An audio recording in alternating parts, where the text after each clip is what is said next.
바이스톰입니다. 여러분, 이제 대한민국은 누군가를 뒤따르는 추격자가 아니라 인류가 나아갈 방향을 제시하는 설계자의 위치에 서 있습니다.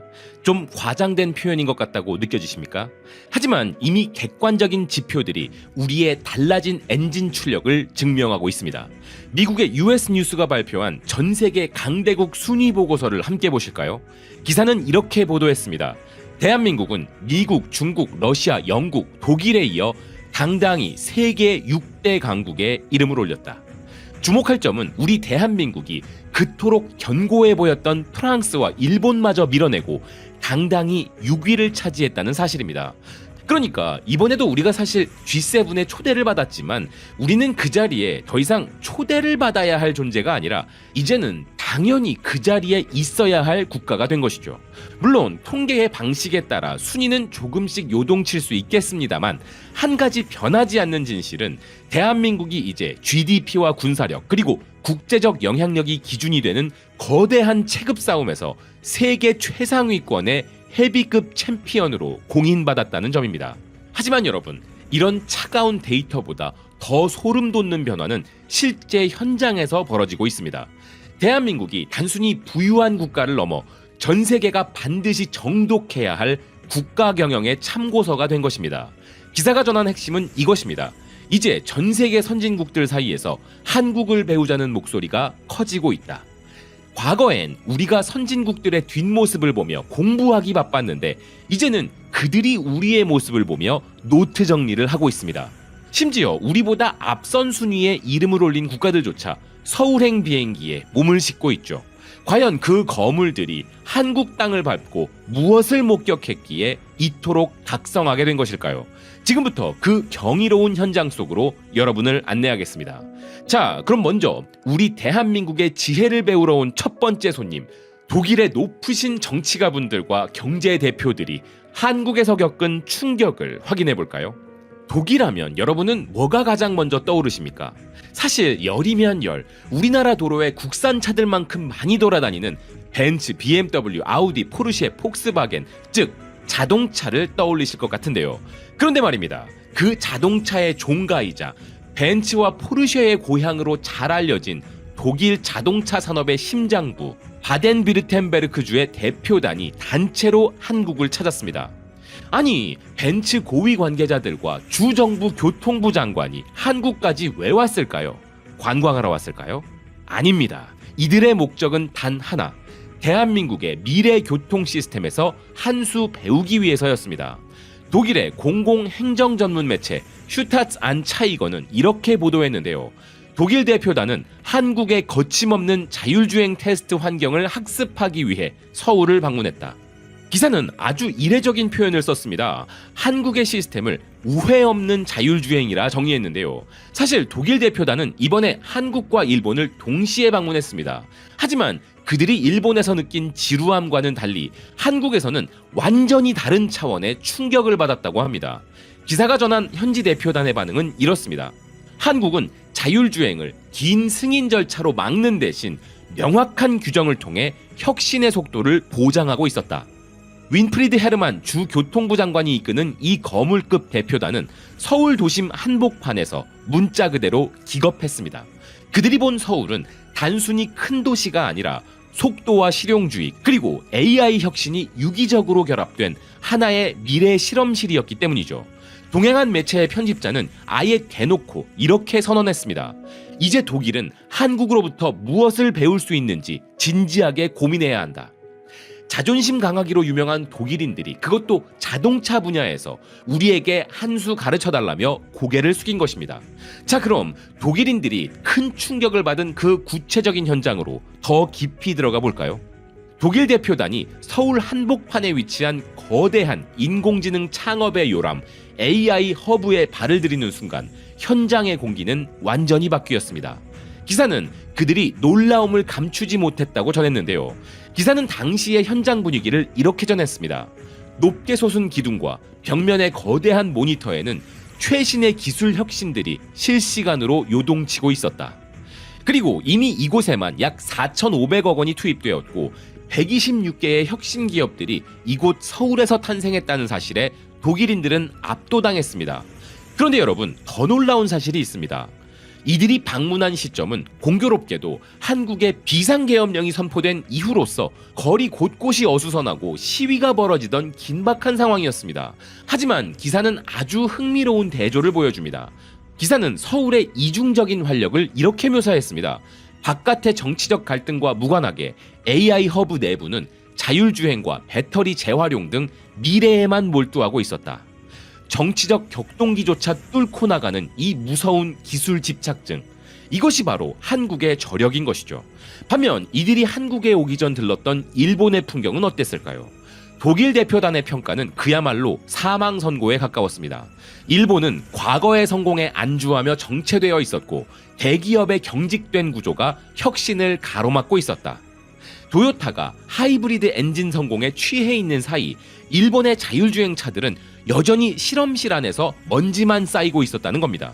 독일인들이 보기에 일본은 이미 멈춰버린 시계였고 한국은 미래를 향해 미친 듯이 질주하는 괴물이었던 셈이죠. 약간 재미있게 표현해보자면 일본은 박물관이었던 것이고 한국은 미래를 보여주는 타임머신이었던 것인데요. 자, 그럼 독일인들을 심쿵하게 만든 한국만의 비밀 무기 네거티브 규제라는 게 뭔지 한번 파헤쳐 볼까요?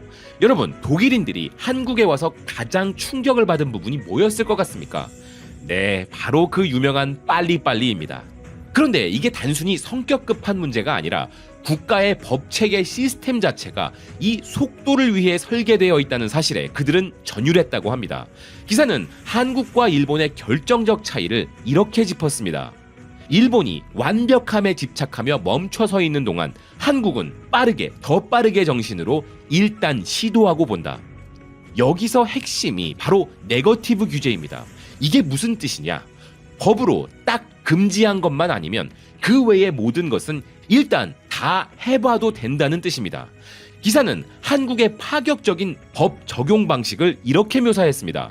학교 앞처럼 명확한 금지 구역만 제외하면 그 외의 모든 도로에서는 자율주행 테스트가 자유롭게 허용되는 것이다. 사실 이게 우리에게는 당연한 거잖아, 뭐가 놀라운 부분이야? 라고 반응할 수 있는 부분입니다. 그런데 모든 걸 미리 허락받아야 그제서야 움직일 수 있는 독일과 일본의 관료주의 입장에서는 이런 게 그야말로 혁명적인 발상인 것이죠. 오죽하면 대표단에 참여한 토마스 되르플링거 의원이 감탄사를 내뱉었을까요? 그는 한국의 시스템을 보고 이렇게 반응했습니다. 이런 방식이야말로 우리 독일이 수많은 분야에서 즉시 도입해야 할 국가 경영의 원칙이다. 실제로 한국의 스타트업 창업자들은 이 자유로운 환경 속에서 미친 듯이 데이터를 쓸어 담고 있습니다. 실험실 안에서 계산기만 두드리는 게 아니라 실제 도로 위를 달리며 살아있는 데이터를 수집하고 학습하는 것이죠. 그러니 독일의 자존심들이 보기에 한국의 AI 허브는 단순히 건물이 아니라 미래를 먼저 살아보고 있는 거대한 타임머신 그 자체였던 셈이죠. 자, 그럼 이 자유로운 테스트 환경이 서울을 어떻게 바꿔놨는지 그 놀라운 AICT의 실체로 더 깊이 들어가 보겠습니다. 여러분, 현재 더 놀라운 것은 특정 구역이 아니라 대한민국이라는 나라 전체가 하나의 거대한 미래 도시로 개조되고 있다는 사실입니다. 독일 대표단은 한국의 도시들이 보여주는 그 적극적인 참여 의지에 입을 다물지 못했습니다. 기사는 한국의 압도적인 인프라 구축 현황을 이렇게 보고했습니다.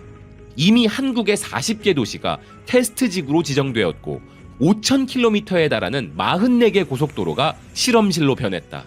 무려 2018년부터 추진된 이른바 AICT 프로젝트. 이것은 단순히 도로 몇 군데에 센서를 다는 수준이 아닙니다.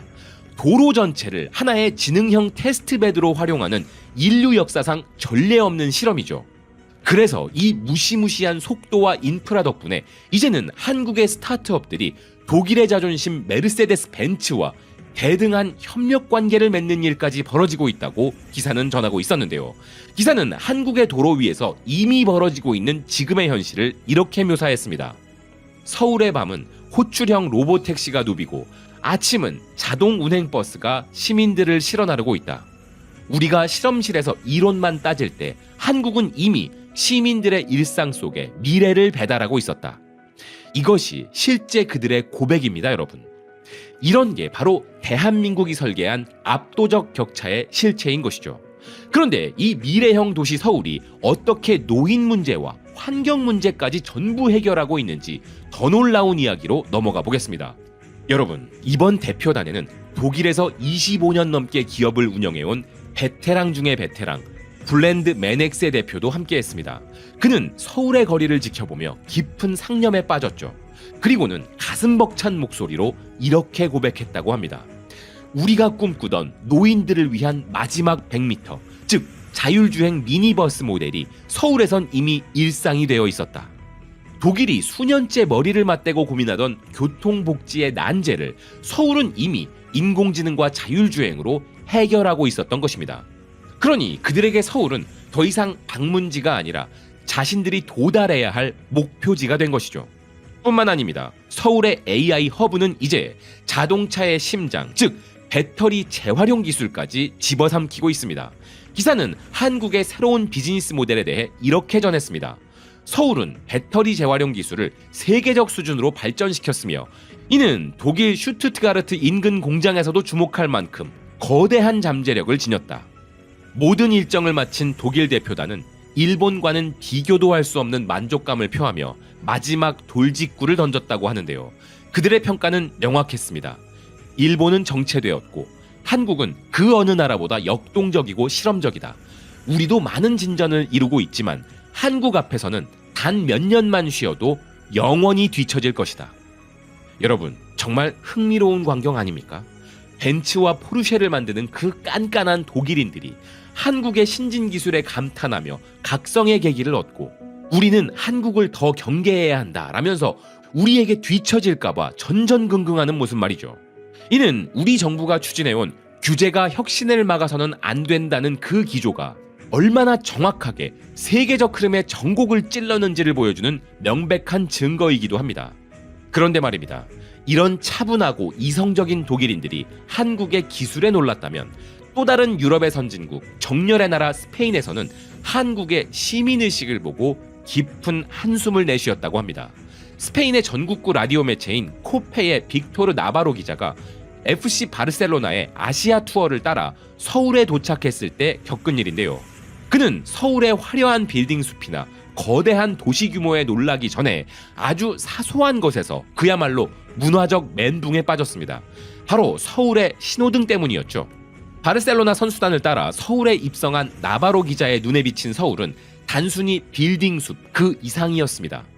그런데 1,000만 명이 복작되며 살아가는 이 거대 메트로폴리스에서 그를 가장 전율하게 만든 건 건물들의 높이가 아니라 바로 서울 시민들이 도심의 질서와 소통하는 방식이었다고 하는데요. 라디오쇼에 출연한 나바로 기자에게 방송 진행자가 이렇게 물었다고 합니다. 서울은 일본처럼 전통이 있는 도시도 아니고 온 사방에 높은 빌딩들 뿐인데다가 광고판들이 가득한 차가운 도시 아니냐. 그런데 나바로 기자는 곧바로 손사래를 치며 이렇게 답했다고 합니다.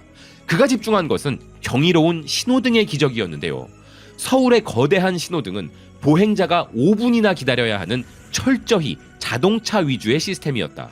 만약 유럽의 대도시 보행자들이 뙤약볕이 내리쬐는 한여름에 그늘 한 점 없는 횡단보도에서 5분 동안 서 있어야 한다면 그들은 진작에 빨간불을 비웃으며 도로를 가로질렀을 것이다. 하지만 파란불이 켜지기 전까지 심지어 차가 한 대도 없는 상황인데도 서울 시민들은 단 한 명도 움직이지 않았다. 그러면서 나바로 기자는 이 광경을 보고 그야말로 민망함의 극치를 느꼈다고 고백합니다. 평소 마드리드에서 하던 대로 쓱 하고 무단횡단을 하려다가 옆에 서 있는 서울 시민의 그 지독할 정도로 정직한 모습에 발이 묶여버린 거죠. 그는 급기야 자기 고향 마드리드를 향해 통렬한 자아 비판까지 쏟아냈습니다. 마드리드에 5분짜리 신호를 설치한다면 30초도 지나지 않아 모두가 법을 무시하고 뛰어들 것이다. 그러니 우리의 시민의식은 그냥 훌륭한 수준을 넘어선 것입니다. 우리가 지켜내고 있는 이 시민의식은 그 자체만으로도 국가 시스템에 대한 깊은 신뢰와 우리 스스로의 자존감을 지키는 보이지 않는 질서의 힘인 것이죠. 그런데 이 스페인 기자가 서울 신호등 앞에서 질서에 대한 충격을 받았다면 그 다음으로 그를 경악하게 만든 건 바로 한국 특유의 전투적 효율성이었습니다. 나바로 기자는 인천공항에 발을 디딘 순간부터 길거리의 아주 작은 디테일까지 관찰하며 혀를 내둘렀다고 하는데요. 특히 그가 저녁 10시 30분에 목격한 장면은 가히 충격적이었다고 합니다. 나바로 기자는 그 풍경을 이렇게 전했습니다. 밤 늦은 시간임에도 도로 파손 부위를 고치기 위해 무려 10명의 인원이 일사불란하게 움직이고 있었다. 유럽 같았으면 한 명이 구멍을 메우는 동안 나머지 9명은 옆에서 팔짱 끼고 구경만 했을 텐데 한국은 그 반대였던 것이다. 한국은 10명이 동시에 달려들어 끝장을 내버린다. 사실 이런 게 우리에게는 너무 당연한 것이라서 이런 것에 왜 놀라지 싶을 정도죠. 우리는 옆에서 누가 구경만 하고 있으면 노는이 삽이라도 들어 하고 바로 현장에 투입시켜버리잖아요. 우리는 일단 눈앞에 고쳐야 할 구멍이 보이면 그걸 다 메워야 잠이 오는 민족이니까요. 그런데 이 스페인 기자 눈에는 밤중에 10명이 동시에 도로에 붙어 있는 게 무슨 어벤져스의 비상 출동 장면처럼 보였던 것입니다. 결국 기사가 전하고자 하는 핵심은 이것이었는데요. 서울은 사소한 일상 속에서 문화적 충격과 진심 어린 감탄을 이끌어낼 줄 아는 아주 특별한 인상을 남기는 도시다.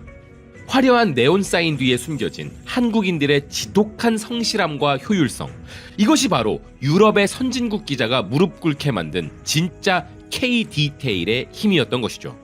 그런데 여러분, 앞서 독일과 스페인 기사의 내용 중에 공통으로 등장하는 단어가 하나 있었죠. 바로 일본입니다. 스페인의 라디오쇼 진행자는 서울을 일본만큼 전통적이진 않다라고 묘사했는데요.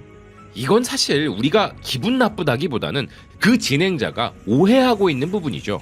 그럼에도 우리는 왜 자꾸 우리를 일본이랑 비교해? 라고 생각하며 약간 기분이 상할 수 있는 부분이기도 한데요. 그런데 이것에 대해 우리가 냉정하게 인정해야 할 부분도 있습니다.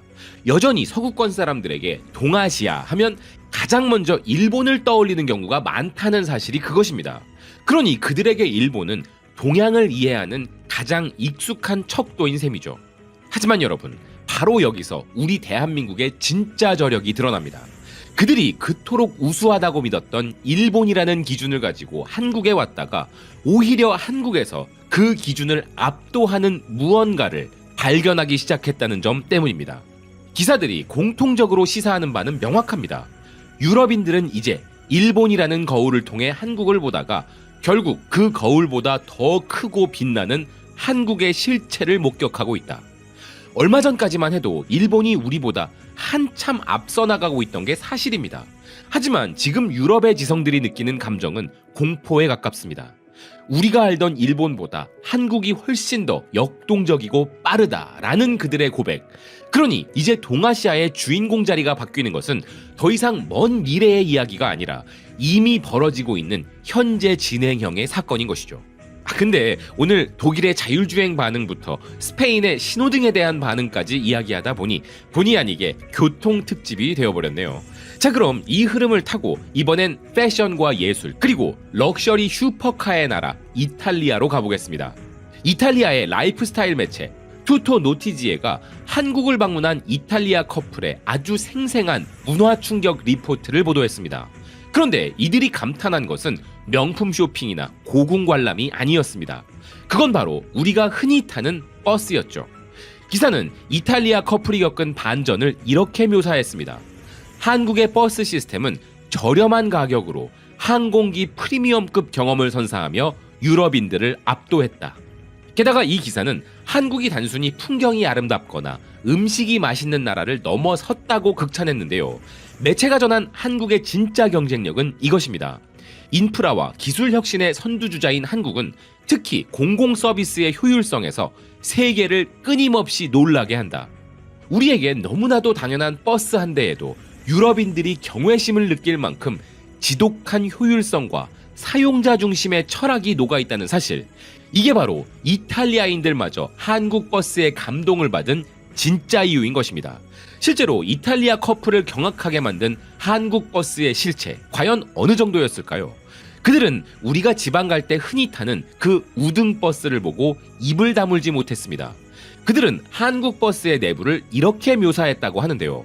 한국 버스 좌석은 유럽의 좁은 좌석과는 비교조차 할 수 없을 만큼 거대하다.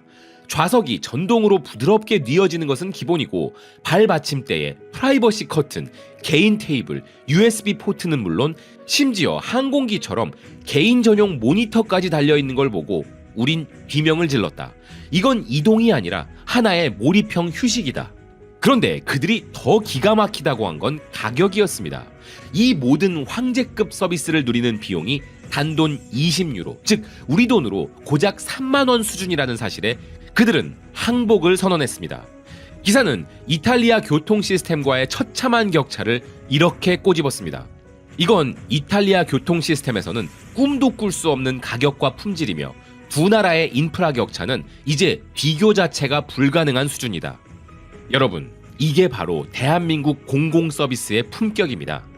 가장 전통적인 도로교통 분야에서도 혁신이 가능하다는 것을 과거엔 우리보다 선진국이었던 이탈리아에게 몸소 우리가 보여준 셈이죠.